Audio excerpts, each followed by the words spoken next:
واحدة فيومئذ وقعت الواقعة وانشقت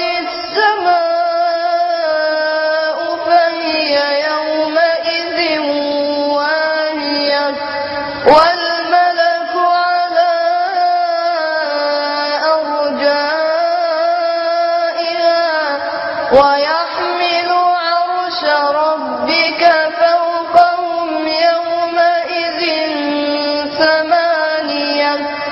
يومئذ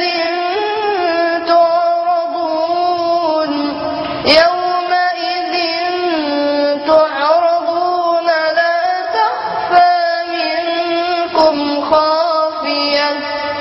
فأما من أوتي كتابه بيمينه فيقول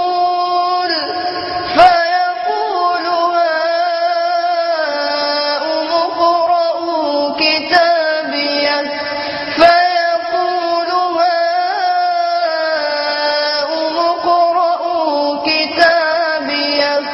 إني ظننت أني ملاق حسابيه فهو في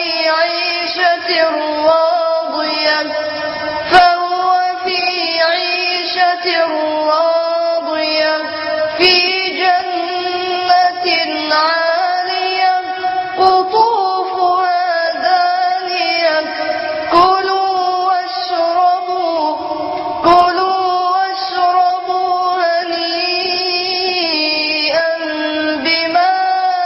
أسلفتم في الأيام الخالية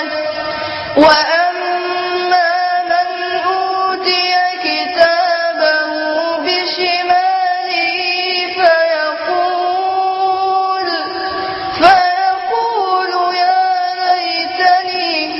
فيقول يا ليتني لم أوت كتابيه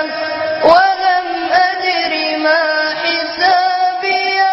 يا ليتها كانت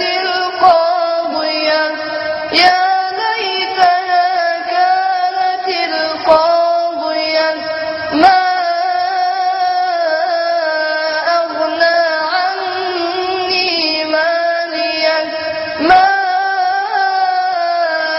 أغنى عني ماليه هلك عني سلطانيه خذوه